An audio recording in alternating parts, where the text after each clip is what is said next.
जनता का मूड क्या है, किसको देश का प्रधानमंत्री बनाना चाहती है जनता। और अब केवल उत्तर प्रदेश का आपके सामने सर्वे रखना बाकी है, तो आपको और इंतजार नहीं कराएंगे हम। सबसे पहले आपके सामने हम यूपी का वोट शेयर रखने जा रहे हैं।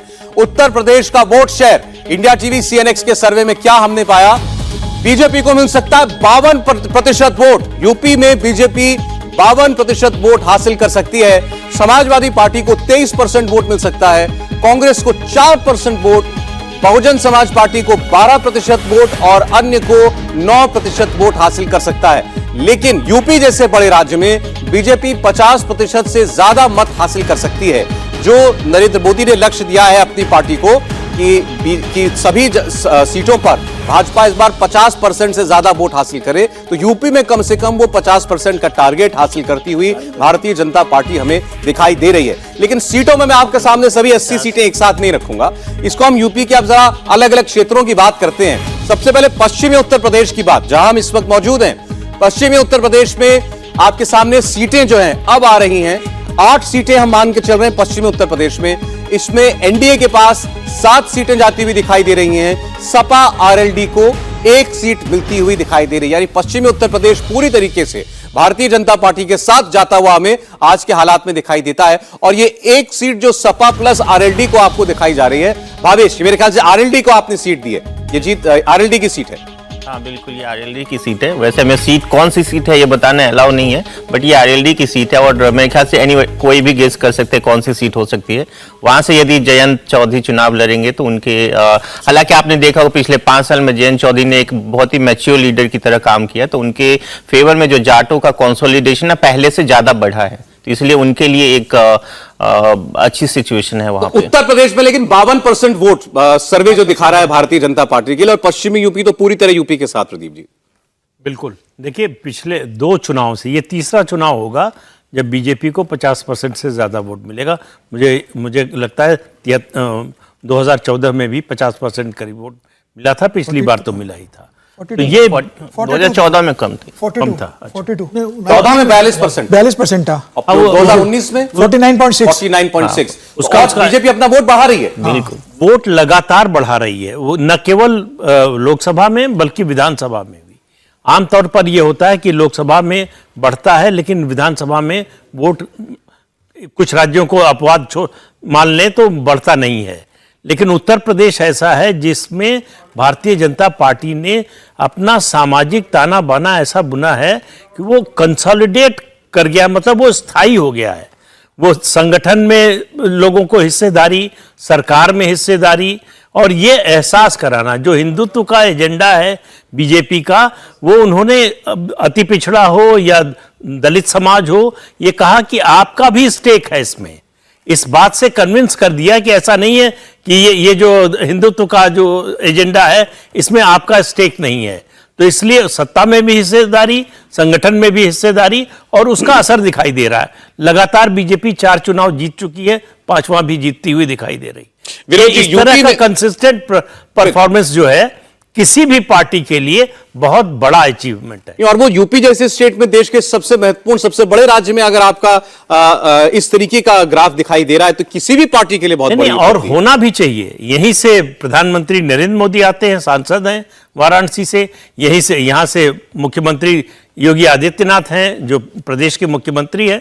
तो दोनों का जो मिला जुला प्रभाव है उसका असर दिखाई दे रहा है। जिस तरह से उनके केंद्र सरकार और राज्य सरकार दोनों के कामकाज का जो असर है वो दिखाई दे रहा है इस वोट शेयर। विनोद जी, कोई आश्चर्य आपको इस वोट शेयर? मुझे कोई आश्चर्य नहीं है। पहली बात तो अयोध्या, मथुरा, काशी तीनों उत्तर प्रदेश में है। और जो हिंदुत्व की जो राजनीति है, भले एक जमाने में गुजरात उसकी प्रयोगशाला रही हो या कर्नाटक कुछ समय के लिए बनी, लेकिन आज सबसे जो सफल प्रयोगशाला राष्ट्रीय स्वयंसेवक संघ और भारतीय जनता पार्टी की है उत्तर प्रदेश है। उस हिंदुत्व में मंदिर भी है, उस हिंदुत्व में जो है सामाजिक समीकरण भी है और नेतृत्व भी है, नेता भी है। भाई योगी आदित्यनाथ जी तो साक्षात हिंदुत्व है ना। बाकियों को तो बताना पड़ेगा कि हम हिंदू हैं कि नहीं हैं, कितनी पूजा करते हैं, मंदिर जाना पड़ेगा। प्रधानमंत्री जी को मंदिर जाना पड़ता है, बैठ करके अनुष्ठान करना पड़ता है कि भाई हिंदुत्व से ना हिले। लेकिन योगी जी मंदिर ना भी जाएं तो भी वो साक्षात हिंदुत्व है। तो उत्तर प्रदेश जो है वो राष्ट्रीय स्वयंसेवक संघ और भारतीय जनता पार्टी के हिंदुत्व की सबसे सफल प्रयोगशाला है। और सामाजिक न्याय की जो सो कॉल्ड ताकतें थी, मंडल ताकतें, जिसमें सपा और बसपा ये दो थी। कांग्रेस का तो युग 1990 के बाद से ही उत्तर प्रदेश में खत्म हो चुका है। हाँ, 2009 में जरूर 22 सीटें जीती थी, वो एक अलग परिस्थिति थी। तो उनकी विफलता का वो सबसे बड़ा प्रयोग है। जिस तरह उन पार्टियों में तमाम तरह की राजनीति हुई, परिवारवाद, भ्रष्टाचार के आरोप और बहुत कुछ मतलब देखा लोगों ने, तो जो उनका वोट था धीरे धीरे वो भी भारतीय जनता पार्टी की तरफ खिसक गया। सपा का अति पिछड़ा वोट और बसपा का अति दलित वोट जो है, गैर जाटो वोट, और उसको बड़े तरीके से सलीके से भारतीय जनता पार्टी ने अपने साथ लिया। 2014 से शुरू किया ये प्रयोग। 2013 से अमित शाह जी महासचिव, प्रभारी महासचिव बने उत्तर प्रदेश के, उन्होंने इस पर काम करना शुरू किया। और जो गोविंदाचार्य ने सोशल इंजीनियरिंग अडवाणी जी के जमाने में शुरू की थी, जिसके तहत कल्याण सिंह को मुख्यमंत्री बनाया गया था 1991 में और अति पिछड़ों को जोड़ने का काम शुरू हुआ था, उसको बहुत तरीके से अमित शाह जी ने भारतीय जनता पार्टी में जोड़ा, क्योंकि वो वोट चला गया था बीजेपी से। ठीक है। उसके बाद और आज आप देख रहे हैं कि अभी तक वो इंटैक्ट है बीजेपी के साथ। ये बीजेपी की एक बड़ी सफलता है। समीर जी, मैं रोहिलखंड का डेटा और दिखा देता हूं, उसके बाद आपके पास आता हूं मैं। तो 52% वोट उत्तर प्रदेश में बीजेपी को मिलता दिखाई दे रहा है। वेस्टर्न यूपी बीजेपी स्वीप करेगी, ऐसा हमारे सर्वे को दिखता है। और रोहिलखंड में आप देखिए 12 सीटें यहां पर हैं और एनडीए को, बीजेपी को और उसके सहयोगी दलों को यहां से 11 सीटें मिलती हुई दिखाई देती हैं। और सपा प्लस यानी इंडिया अलायंस आप कह लीजिए, उसको 1 सीट यहां पर मिलती हुई दिखाई दे रही है। रोहिलखंड में और पश्चिमी यूपी में भी मुस्लिम मतदाता का प्रभाव है। रोहिलखंड में खास तौर पर रामपुर जैसी सीट वो रोहिलखंड में ही आती है। लेकिन यहां पर भी आप देखिए बिल्कुल एक तरफा नतीजे सर्वे में दिखाई दिए हैं कि इन सीटों पर भी भाजपा 11 में आगे दिखती है, 11 सीटें जीत सकती है और विपक्ष जो है समाजवादी पार्टी उसमें 1 सीट निकाल सकती है रोहिलखंड के इलाके के अंदर। तो पश्चिमी उत्तर प्रदेश हो या लगा हुआ रोहिलखंड हो, दोनों रीजन्स में भारतीय जनता पार्टी का एक मुश्त दबदबा, एक तरफा दबदबा जो है वो आपको देखने को मिल रहा है। और ये सीटें आप जुड़ती जा रही हैं ऊपर की टैली में भी, वहां भी गौर कीजिएगा। 483 सीटों का सर्वे, 263 पर एनडीए पहुंच चुका है, यानी जादुई आंकड़े के केवल 9 पीछे इस वक्त रह गया है। और अभी 80 में से बहुत सारी सीटें उत्तर प्रदेश की खुलना बाकी हैं। लेकिन बिल्कुल ऐसा लग रहा है कि यूपी ने मन बना रखा है। 2 क्षेत्रों ने कम से कम यह बता दिया है कि भाजपा और नरेंद्र मोदी के नाम पर वो उसके साथ हैं। समीर जी, देखिए, अभी जो सर्वे दिखा रहे थे, मुझे ऐसा लग रहा है कि 8% वोट बसपा का कम हुआ है और सपा का 5% वोट पिछले चुनाव की तुलना में बढ़ा है। तो मुझे ऐसा लग रहा है कि बसपा का जो दलित वोट होगा उसमें से कई बड़ा हिस्सा बीजेपी के पास जा रहा है। और जो मुस्लिम पसमानदा मुसलमान हैं, मुझे लग रहा है उन्होंने भारतीय जनता पार्टी के पक्ष में बड़े स्तर पर वोटिंग करी होगी, जिस हिसाब से अभी तक आपने 2 जगहों को दिखाया है। क्योंकि भारतीय जनता पार्टी लगभग स्वीप कर रही है दोनों जगह में, तो मुझे लग रहा है कि पसमानदा मुसलमानों का जो बड़ा वोट है वो इस बार भारतीय जनता पार्टी के साथ शायद जा रहा है। अगर बसपा की बात करें, ये इस इलाके में मायावती जी का प्रभाव होना चाहिए, ऐसा दिखता है। दलित वोट भी यहां पर काफी तादाद में है इस बेल्ट में, लेकिन वो उनकी तरफ जाता हुआ नहीं दिखाई दे रहा। वो बीजेपी के पास जा रहा है। मुझे ऐसा लग रहा है कि बीजेपी के पास शिफ्ट हो रहा है दलित वोट इस बार। आपने कहा पसमानदा मुसलमान का वोट भी बीजेपी को मिला। पसमानदा मुसलमानों का बड़ा हिस्सा जा रहा है, पूरा नहीं जाएगा वोट, काफी हिस्सा पसमानदा मुसलमानों का बीजेपी पर शिफ्ट हो सकता है। मुसलमानों का वोट बीजेपी को जाएगा। पसमानदा मुसलमान ही तो बहुसंख्यक मुसलमान है।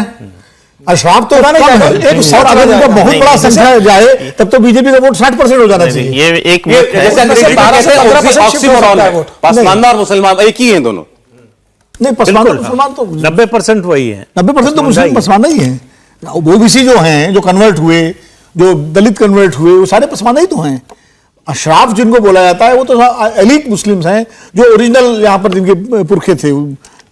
नहीं, खासकर जैसे अभी जो रोहिलखंड का हमने दिखाया 11 सीटें बीजेपी को, शायद उसके वजह से ये कहना है भाई, ये तो 80% पसमानदा मुसलमान होंगे गरीब वहां के, लेकिन पूरा वोट बैंक नहीं जाएगा। उसमें से 10 से 12% बीजेपी ने जिस हिसाब से वहां पर उनके बीच अल्पसंख्यक लोगों के बीच में काम किया है, और उन लोगों को जो राज्यसभा भी भेजा है, उनको अभी विधान परिषद भेजा है अलीगढ़ यूनिवर्सिटी के वाइस चांसलर को, तो मुझे ऐसा लग रहा है लगातार बीजेपी जिस हिसाब से पसमानदा पे फोकस कर रही थी, तो 10 से 12% उस वोट बैंक का बीजेपी को जरूर शिफ्ट हुआ होगा। तो यूपी में बचा क्या फिर? यूपी में यादव वोट, मुसलमान वोट, मैं कह रहा हूं अगर 10-12% पसमानदा मुसलमान शिफ्ट हो जाए बीजेपी की तरफ, तो ये आंकड़ा 60% होना चाहिए, 52% नहीं होगा फिर। और फिर सीटें 80 से ऊपर 58 80 से 85 सीटें मिलनी चाहिए, क्योंकि ऐसा 2014 में 73 सीटें जीती थी बीजेपी, तब कौन सा पसमानदा मुसलमान चला गया था उधर? देखिए, बीजेपी ने उत्तर प्रदेश में सवर्णों को इंटैक्ट रखा, अति पिछड़ों को जोड़ा, गैर यादव उसको, और अति दलितों को जोड़ा, और तो उसका अपना पूरा जो हिंदुत्व का अम्ब्रेला है उसको उसने कंप्लीट रखा है। पसमानदा मुसलमान गिनती के कुछ 2-4 कहीं किसी जगह मिल जाए कोई वो मिल जाए, ये बहुत ज्यादा। भाई एक चीज बताऊं आपको, जब भी गौ रक्षा के नाम पर और उसके नाम पर पिटता कौन है सड़क पर? कोई अशराफ पिटता है? ठीक है, पसमानदा ही पिटता है ना। ठीक है, चलिए, ये अभी तक यूपी की हमने आपको 20 सीट दिखाई है, 20 में से 18 भारतीय जनता पार्टी को जाती हुई दिखाई दे रही है, पश्चिम यूपी की और रोहिलखंड की सीटों को जोड़ देंगे आप। अब मैं मध्य यूपी की, सेंट्रल यूपी की बात आपसे कर रहा हूं। ये हमारे सर्वे में जो हमने रीजन दिया है उसको मानिए आप अलीगढ़ से शुरू होकर के कानपुर तक का वो जो पूरा बेल्ट है उसमें 13 सीटें हैं।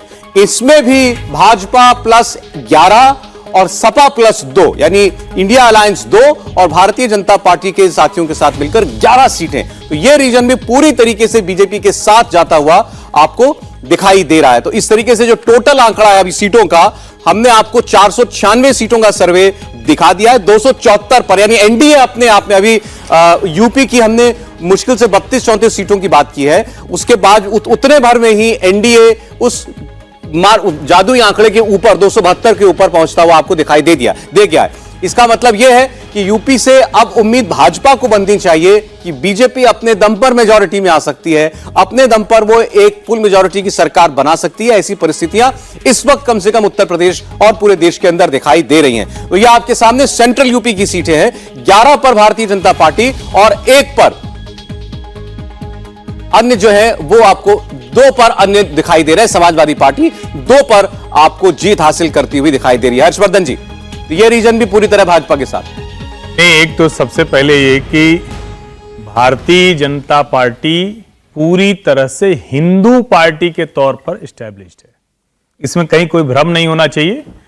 ऑप्टिक्स के लिए सरकार में जो है वो किसी भी वर्ग के खिलाफ नहीं खड़े होते हैं, इसलिए नरेंद्र मोदी बार बार कहते हैं कि हर कोई, चाहे वो मुसलमान है, विशेष करके पसमानदा, चूंकि वो नीचे है, इसलिए उनके तक भी जाइए, लेकिन वोट उनका नहीं मिलेगा, ये भारतीय जनता पार्टी को बहुत अच्छे से पता है। नंबर 1, अगर ऐसे पसमानदा वोट मिल रहा होता तो फिर जहां 40% प्लस है वहां प्रत्याशी भी दे देते, लेकिन ऐसा है नहीं, ये भ्रम है, ये इसको बिल्कुल उत्तर प्रदेश के संदर्भ में साफ समझना चाहिए।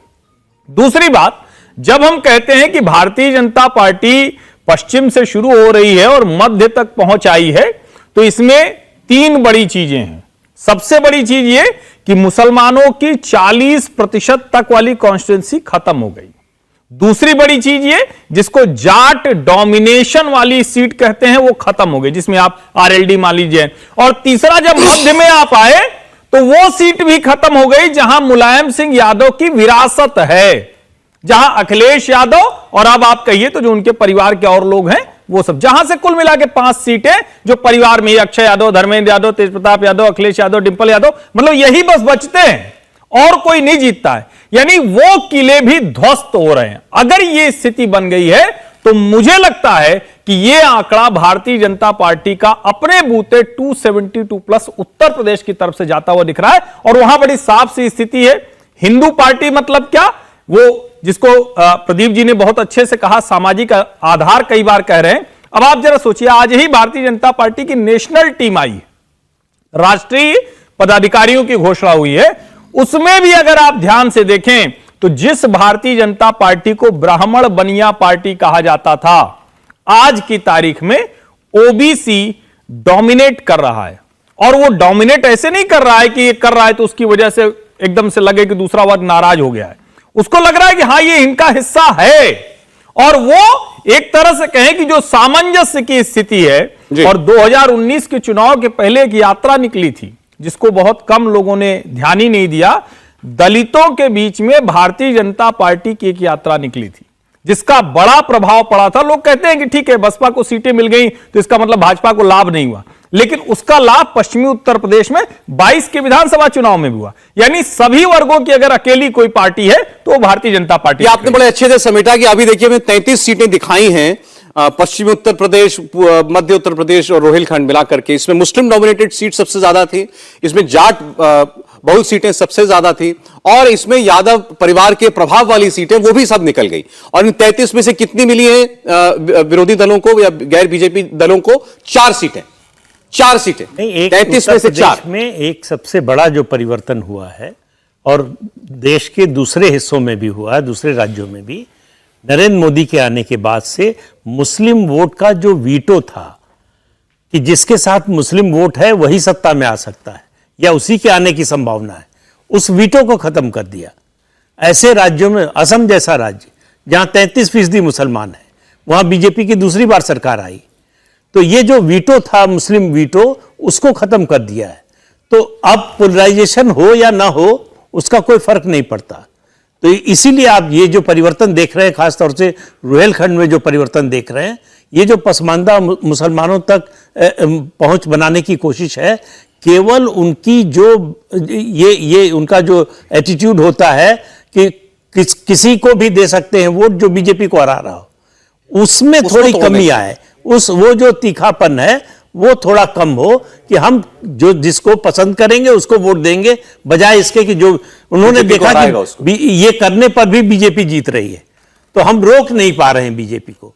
तो इस जो है नीति से हमको कोई फायदा नहीं हो रहा है। जरा अब बुंदेलखंड की 4 सीटें ही हैं, बुंदेलखंड का भी देख लेते हैं हाल हमारे सर्वे में क्या मिला इन 4 सीटों में। तो बुंदेलखंड की 4 सीटें, और चारों की चारों सीटें ये जाती हुई हमें दिखाई देती हैं बीजेपी के पास।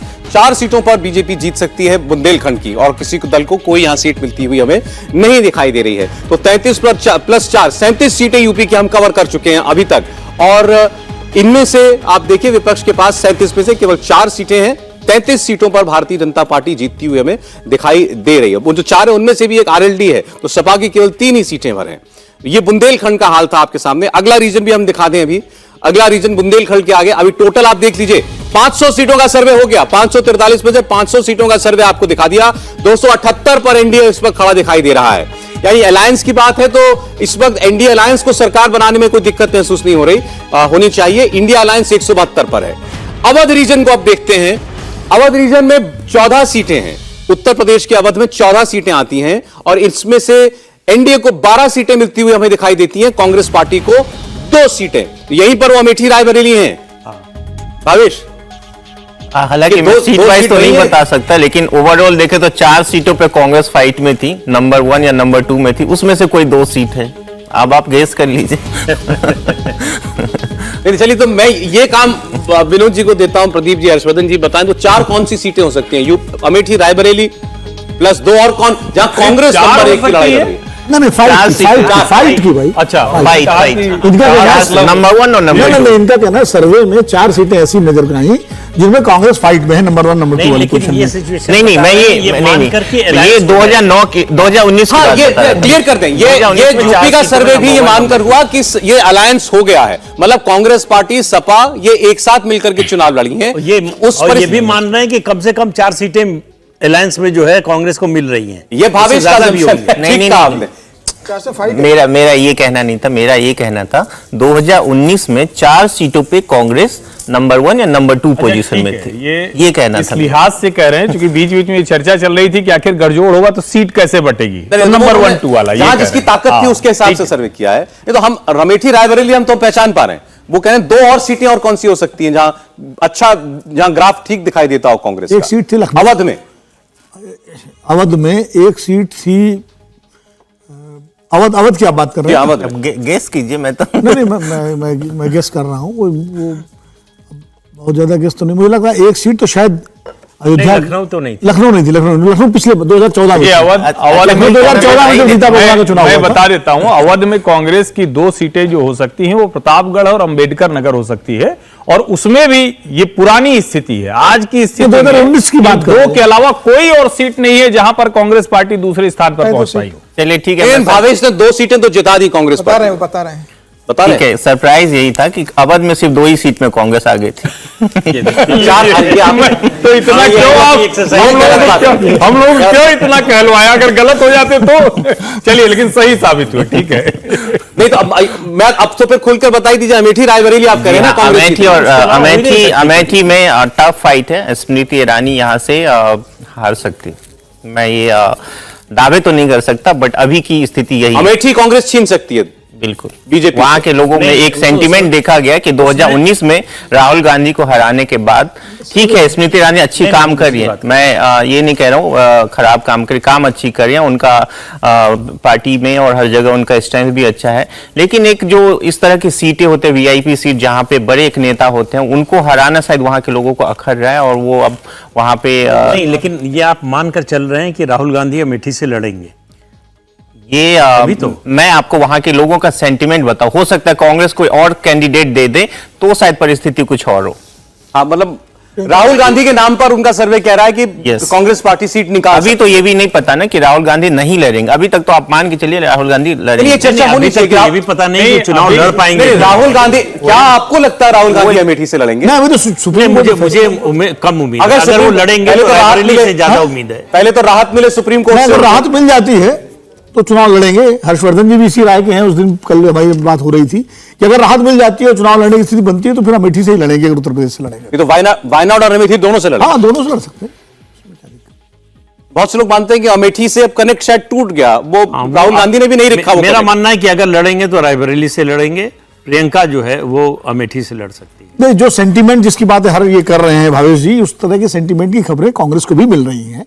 और ये बात इसलिए, अगर राहुल गांधी लड़ेंगे तो अमेठी से ही लड़ेंगे, नहीं लड़ेंगे तो अलग बात है। अगर लड़ने वाली स्थिति बनती है, सुप्रीम कोर्ट से उनको राहत मिल जाती है तो अमेठी से ही लड़ेंगे। तो क्या चुनाव हारने के बाद अमेठी का क्या तिरस्कार कर दिया राहुल गांधी ने? बहुत लोग कहते हैं जाना छोड़ दिया, अमेठी को भूल गया राहुल गांधी। 2 बार गए, एक दो बार पिछले गए 4 हैं, साल में। अब वो वायनाड ज्यादा जाते हैं, ठीक है। और वायनाड जाकर बोलते हैं कि दक्षिण की राजनीति ज्यादा अच्छी है, उत्तर भारत की राजनीति एक ही बार बोले हैं भाई। अब अरे भाई, अब अब ऐसी बात बोल गए मोदी जी जाने के बाद बोल कितनी गए बार क्या? बोले हैं, उसके बाद नहीं, उसके लेकिन ये बताइए इतने के बाद भी भावेश जी को कुछ भावुक लोग मिल गए जो कह रहे हैं कि राहुल गांधी जीत जाएंगे।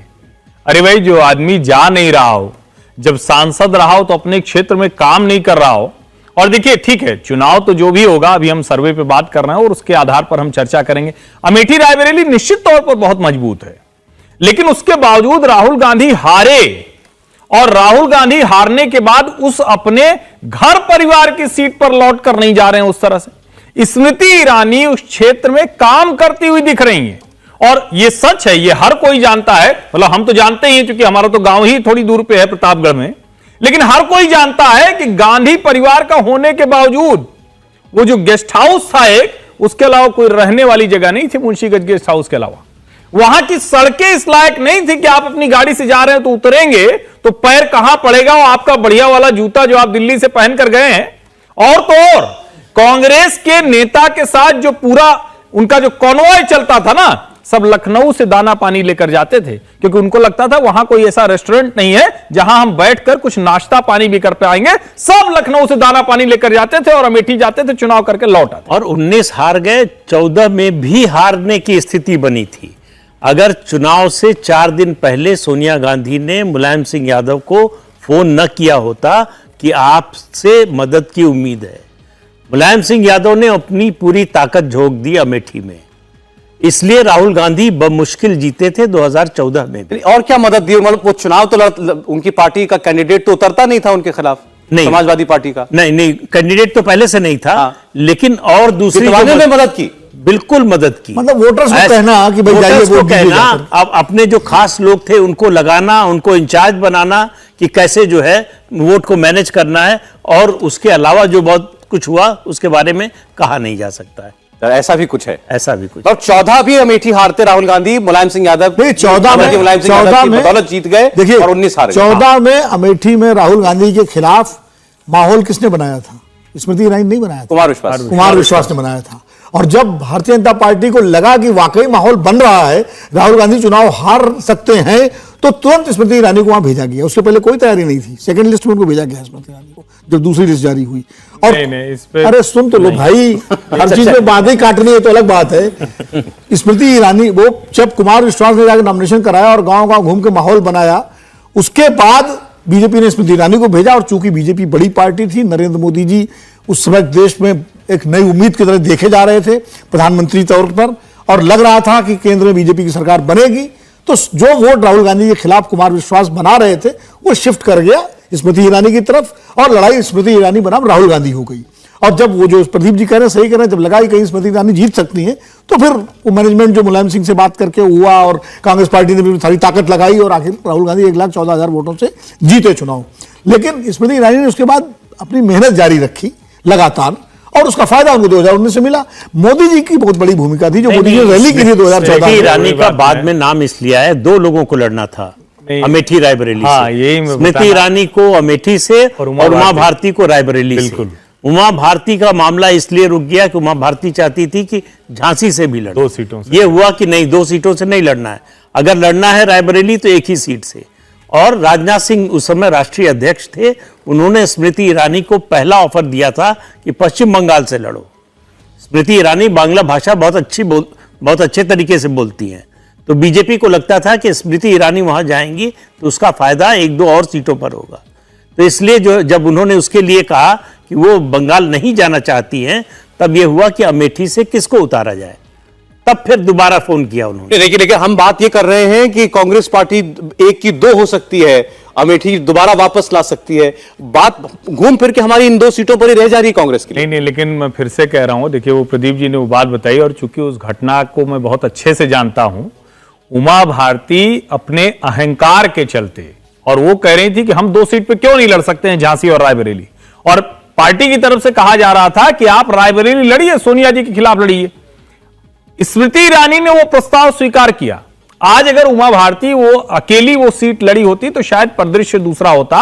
और एक ये भी वजह है, जो भारतीय जनता पार्टी की जो नई भाजपा है उसमें उमा भारती के पराभव की ये एक बहुत बड़ी वजह है। और चूंकि ये सारी बात उनके बहुत नजदीकी व्यक्ति ने उसी वक्त मुझे बताई थी, इसलिए मैंने ये बात काटनी। दोनों को आश्वासन दिया गया था कि अगर चुनाव हार गए तो राज्यसभा में बिल्कुल ठीक है। अब जरा जो बचा है सबसे बड़ा क्षेत्र पूर्वांचल का, उसकी भी चर्चा हम कर लेते हैं आपके साथ। पूर्वांचल में 29 सीटें हैं, यूपी का सबसे बड़ा हिस्सा, और ये एक तरफा स्वीप भारतीय जनता पार्टी कर रही है। हमारे सर्वे में हमें मालूम पड़ा 28 सीटें पूर्वांचल की जीत सकती है बीजेपी अपने साथियों के साथ। इसमें बीजेपी के सहयोगी दल भी हैं, अपना दल भी इसी में है, निषाद पार्टी भी इसी के अंदर है, सुभाषपा ओम प्रकाश राजभर की पार्टी भी इसी के अंदर है, और समाजवादी पार्टी को 1 सीट यहां से हासिल होती हुई हमें दिखाई दे रही है। तो 28 के सामने 1 सीट, पूर्वांचल पूरी तरीके से बीजेपी के साथ जाता हुआ दिखाई दे रहा है। तो बीजेपी 80 सीटों में से उत्तर प्रदेश की कुल में आप टोटल आप कीजिए तो 70 सीटें,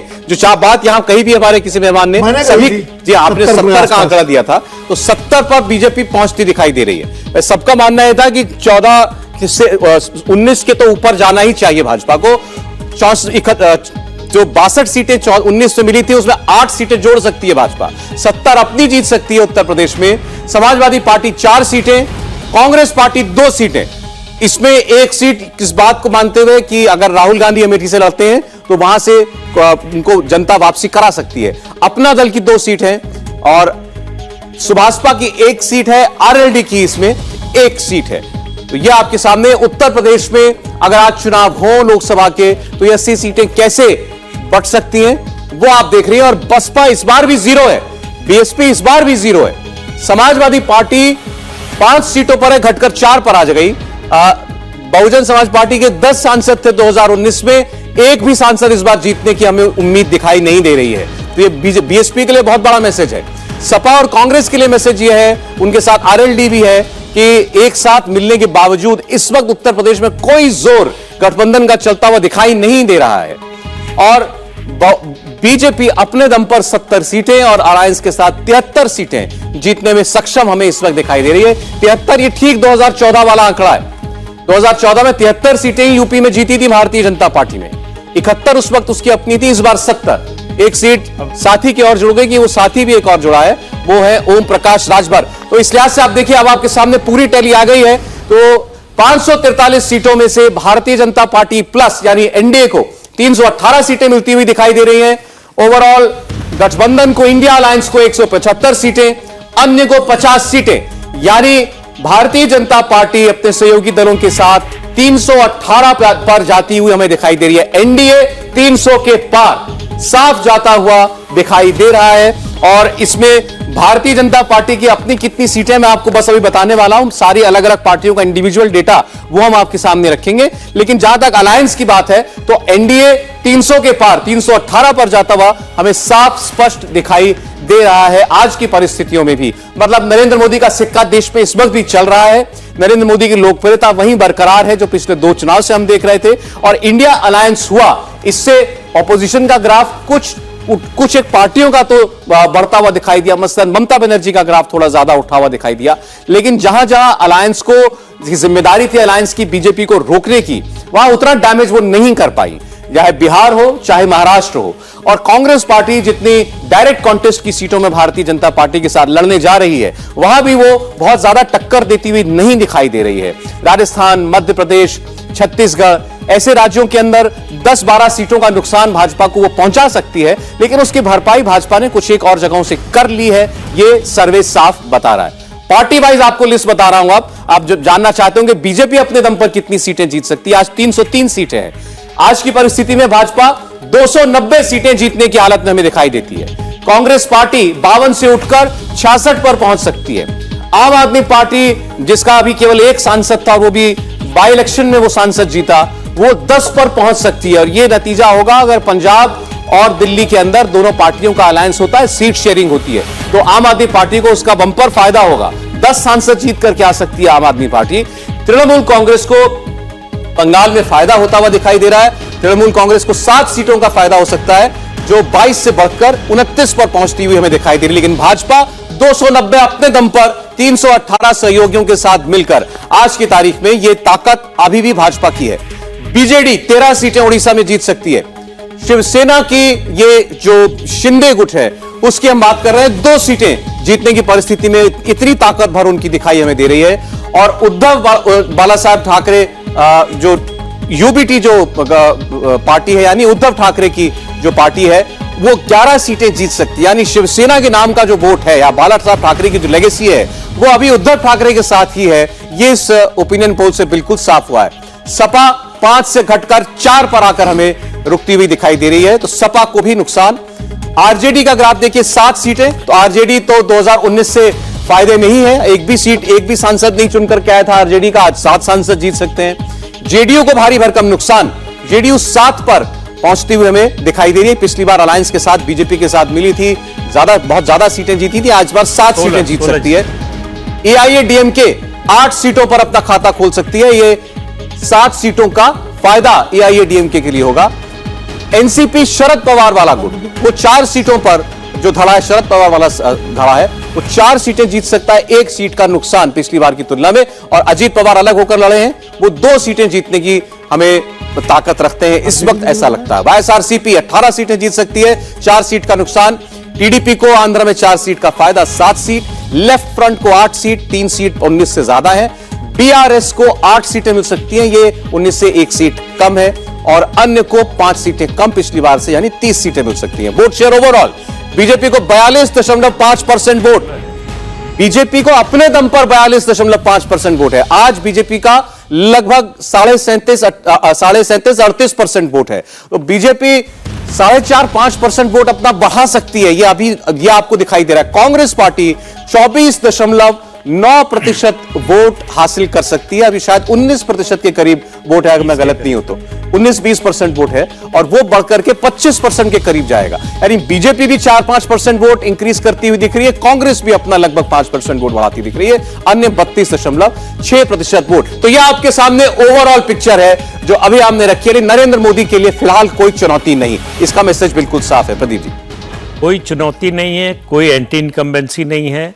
ये आज़ाद भारत की पहली सरकार है जिसका 2 टर्म पूरा होने जा रहा है और उसके खिलाफ एंटी इनकम्बेंसी नहीं है।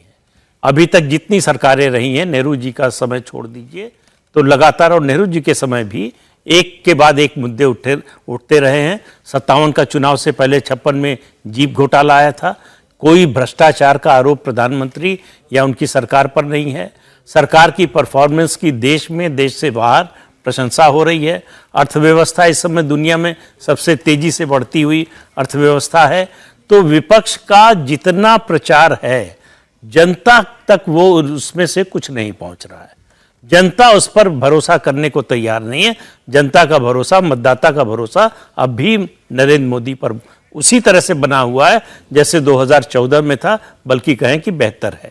जब मोटी मोटी बातें, इस सर्वे की बड़ी बातें आपको मैं बता दूं, फिर और रिएक्शन लेंगे। नरेंद्र मोदी लगातार तीसरी बार सत्ता में वापसी कर सकते हैं, इस वक्त सर्वे में हमको यही दिखाई दिया। जवाहरलाल नेहरू के बाद नरेंद्र मोदी इकलौते ऐसे प्रधानमंत्री होंगे जो लगातार तीसरा चुनाव जीतकर आ सकते हैं। अगर ये ओपिनियन पोल सही है तो समझिए कि इतिहास रचने वाला है। जो कारनामा इंदिरा गांधी भी नहीं कर पाई वो नरेंद्र मोदी कर सकते हैं। 1962 के बाद कोई प्रधानमंत्री ऐसा नहीं हुआ देश में जो लगातार 3 चुनाव जीता हो। इंदिरा गांधी ने 3 चुनाव जीते जरूर थे, लेकिन वो लगातार 3 चुनाव नहीं जीती थी। इस ओपिनियन पोल से एक मैसेज बिल्कुल क्लियर है, देश के 100 करोड़ वोटर खिचड़ी सरकार के भरोसे नहीं रहना चाहते, वो एक क्लियर मैंडेट देना चाहते हैं। इंडिया अलायंस के लिए भी स्पष्ट संदेश है, अगर 26 दल मिलकर चाहेंगे कि एक को हरा दें तो आज वो हालात नहीं है। देश एक नेता को बागडोर सौंपने के मूड में, 26 नेताओं को बागडोर सौंपना नहीं चाहता। तीसरी बात, कांग्रेस अभी भी इंडिया अलायंस की सबसे कमजोर कड़ी दिखाई दे रही है। राहुल गांधी, मल्लिकार्जुन खड़गे मिलकर भी 100 के आंकड़े के पास नहीं पहुंच रहे हैं। कांग्रेस हिंदी बेल्ट में बीजेपी को हरा ही नहीं पा रही है। अरविंद केजरीवाल हो और राहुल गांधी दिल्ली और पंजाब में साथ लड़ते हैं तो कुछ सीटों का फायदा होगा, लेकिन इन दोनों राज्यों के आगे यह गठबंधन काम करता हुआ कहीं दिखाई नहीं दे रहा। गुजरात में भी इसका कोई प्रभाव नहीं है। बीजेपी के लिए अभी भी दक्षिण के 5 राज्य एक ऐसा मुहाज है जो जहां की चढ़ाई उसे भी करनी है, यह मुश्किल है। उसके लिए अच्छी बात यह है कि कर्नाटक में उसे बहुत मिल सकती है। कर्नाटक में बीजेपी को 20 सीटें मिल रही हैं, लेकिन आंध्र प्रदेश में बीजेपी का खाता खुलना मुश्किल है। तमिलनाडु में बीजेपी की पार्टनर एआईएडीएमके स्टालिन के आगे कमजोर है। तमिलनाडु में हर चुनाव में उल्टा पुल्टा होता है, लेकिन स्टालिन ज्यादा उल्टा पुल्टा होने नहीं दे रहे हैं। केरल में बीजेपी शून्य है, शून्य ही रहेगी, अभी तक यही आसार हमें दिखे। तेलंगाना में थोड़ा बढ़ रही है पार्टी, लेकिन केसीआर के पीछे ही है। सबसे बड़ा मैसेज है उत्तर प्रदेश से, मोदी और योगी का प्रदेश। जो राज्य किसी भी पार्टी को सत्ता में बैठाता है, वहां अखिलेश यादव, जयंत चौधरी, राहुल गांधी साथ आ भी जाएं तो तीनों मिलकर मोदी और योगी को टक्कर भी नहीं दे पा रहे। हराने की बात तो छोड़िए, नरेंद्र मोदी अगर तीसरी बार प्रधानमंत्री बन रहे हैं तो उसके पीछे यूपी ही है। इंडिया के अलायंस पार्टनर्स में एक ममता बनर्जी है जो कमाल करती हुई हमें दिखाई दे रही हैं। ममता पहले 22 पर थी, इस बार 29 सीटें तक जीत सकती हैं। नीतीश कुमार अपना ग्राउंड लूज कर रहे हैं, उनका संयोजक बनने का सपना टूट सकता है। 16 सीट से नीतीश सिंगल डिजिट पर आ रहे हैं। लालू की पार्टी दम लगा रही है तो 0 से 7 पहुंच रही है। बड़े राज्यों में देखें तो बीजेपी को टक्कर महाराष्ट्र में मिल रही है। यहां 3 पार्टी वर्सेस 3 पार्टी है, बिल्कुल कांटे की टक्कर। 24-24 सीटों का बंटवारा भी हमें सर्वे में होता हुआ दिखाई दिया। शरद पवार और उद्धव ठाकरे को खारिज करने वाले शायद एक राजनीतिक भूल कर रहे हैं, यह भी इस सर्वे ने हमको बताया है। अब इस सर्वे की सीख क्या है, खासकर ऑपोजिशन अलायंस के लिए? समीर साहब, मुझे तो बस कांग्रेस के लिए एक राहत की बात लग रही है कि विपक्ष का नेता का पद उन्हें मिल जाएगा, जो 2 बार से उनके पास नहीं था, 2014 और 2019 में। इस ओपिनियन पोल से लग रहा है कि कांग्रेस इस स्थिति में आ जाएगी कि 2024 में विपक्ष का नेता लोकसभा में बना पाएगी। भारतीय जनता पार्टी की यहां तक बात है तो मुझे लग रहा है भारतीय जनता पार्टी जो 300 प्लस का टारगेट लेके चल रही है, उसी दिशा में सर्वे गया हुआ है। और पहले से भारतीय जनता पार्टी बहुत ज्यादा कॉन्फिडेंट है, कैडर बहुत आत्मविश्वास से भरपूर है। मोदी जी खुद कह चुके हैं कि तीसरी बार आऊंगा तो देश की इकोनॉमी वर्ल्ड की 3rd नंबर की इकोनॉमी बनेगी। तो मुझे लग रहा है भारतीय जनता पार्टी के हिसाब से यह एकदम बराबर है। कांग्रेस के लिए जरूर राहत है कि विपक्ष नेता पर पालेगी, इससे ज्यादा कांग्रेस के लिए कुछ भी अच्छा नहीं है। फिर कांग्रेस के लिए जो कम से कम एक बेंचमार्क उन्होंने शायद रखा हो, एक लक्ष्य रखा हो 100 सीटों का, उससे भी काफी पीछे पार्टी जो है ठहरती हुई हमें दिखाई दे रही है। और उसकी सबसे बड़ी वजह विनोद जी ये दिखाई दे रही है कि आप डायरेक्ट कॉन्टेस्ट में अभी भी भाजपा को वो डेंट नहीं दे पा रहे, वो सीट नहीं निकाल पा रहे, मिलकर भी नहीं दे पा रहे हैं। विनोद जी, नहीं, आपका सर्वे जो है उसके हिसाब से तो यही नतीजा निकलता है, लेकिन मुझे लगता है आपने सीख की बात कही। सीख क्या है इसके लिए? जी, क्योंकि सीख उसी को दी जानी चाहिए ना जो जिसके चांसेस हो कि वो इम्तिहान में पास हो पाएगा कि नहीं हो पाएगा, तो सीख तो उसी को दी जानी चाहिए। देखिए, सबसे बड़ी सीख तो है, अभी क्या है, अभी ये अलायंस बना है और बनने के बाद सर्वे हुआ। सबसे बड़ा सवाल है अलायंस की क्रेडिबिलिटी का। जो इस एक बच्ची ने सवाल पूछा था कि एकजुट रहेंगे कि नहीं रहेंगे, हम लोग भी अपने संबोधन में बार बार सवाल उठा देते हैं कि वहां ये झगड़ा, वहां ये झगड़ा, वहां ये झगड़ा, वहां ये झगड़ा, बहुत सारे झगड़े हम बता देते हैं जो है भी। तो इसलिए जनता के बीच में अभी पहले तो संशय है कि भाई अलायंस कितना एकजुट रहेगा। और अगर एकजुट रहेगा तो वोट ट्रांसफर हो पाएगा कि नहीं हो पाएगा। तो सबसे पहले तो सीख यही है कि जितने 26 दल मिले हैं उनकी सब जिम्मेदारी है, अगर वाकई 2024 में वो बीजेपी और नरेंद्र मोदी जी को हराना चाहते हैं राजनीतिक रूप से, तो उनकी जिम्मेदारी है कि इस अलायंस को ग्राउंड पर भी उतारें, अपने वर्कर के बीच में, अपने वोटर्स के बीच में, और इस अलायंस को ग्राउंड पर उतार करके वोट ट्रांसफर की जो बात हम लोग करते हैं उसको रियलाइज कराएं। नंबर 1, तब क्रेडिबिलिटी बनेगी। नंबर 2, एक विजन पेश करना पड़ेगा कि भाई इस सरकार की क्या क्या कमियां हैं वो आप सामने लाइए क्रेडिबल तरीके से, और आप क्या करोगे उनको दूर करने के लिए, और देश के लिए आपका सपना क्या है वो आप सामने लाइए।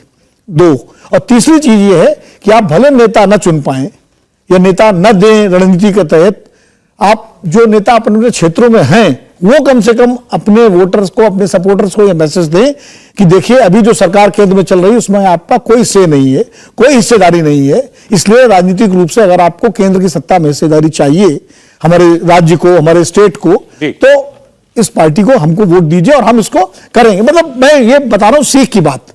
ठीक है। अगर ये सब करने में कामयाब होते हैं तो चुनाव में टक्कर होगी, मजेदार टक्कर होगी। और फिर मैं उसी पर आ रहा था, इस सर्वे से आपको ये इस अलायंस की लिमिटेशन नजर नहीं आई कि इनके पास एक दूसरे को देने के लिए है नहीं राज्यों में कुछ? मतलब मैं इंटेंशन की बात नहीं करता, ट्रांसफर की भी बात नहीं करता। सौरभ जी, है क्यों नहीं, मैं बार बार बिहार और महाराष्ट्र को छोड़ करके अगर यूपी में कुछ होगा तो हो, लेकिन किसी और राज्य में और दूसरा कोई है नहीं नाम, कोई और अलायंस पार्टनर नहीं है क्यों नहीं। देखिए मैं बार बार कह रहा हूं, चुनाव हमेशा परसेप्शन बैटल होता है। अगर परसेप्शन बैटल ना होता तो 2014 में नरेंद्र मोदी जी को रामविलास पासवान, जो उनको लगातार पानी पी कर कोसते रहे, साथ लेने की जरूरत न पड़ती, साथ लिया ना। तो इसलिए परसेप्शन बैटल का बड़ा महत्व होता है। अगर 1989 में बीजू पटनायक और एनटी रामाराव का यूपी में कुछ नहीं था जी, डीएमके का यूपी में कुछ नहीं था, लेकिन ग्रैंड अलायंस जब बना और लोगों को लगा ये अलायंस जो है उसका परसेप्ट, जब एक साथ आप कैंपेन करते हैं, आप एक साथ जो है जनता के बीच जाते हैं, अपनी बात कहते हैं, तो उसका असर पड़ता है और जो इन्फ्लुएंस वोटर होता है वो फिर आपके साथ चलता है। अगर ये अलायंस इंटैक्ट रहता है, नेताओं के छोटे मोटे झगड़े सुलझ जाते हैं, सीट शेयरिंग सही ढंग से हो जाती है और एक साथ ज्वाइंट कैंपेनिंग करते हैं, तो निश्चित रूप से जमीन पर इसका असर पड़ेगा। अभी आप वो बात कह रहे हैं कि 1 जमा 1 2 ही नहीं 11 भी हो सकता है। 200 दिन अभी बाकी हैं। ठीक, प्रदीप जी। देखिए 1 जमा 1 11 होने के कोई आसार नहीं है, क्योंकि जमीन पर उस तरह की स्थिति नहीं है।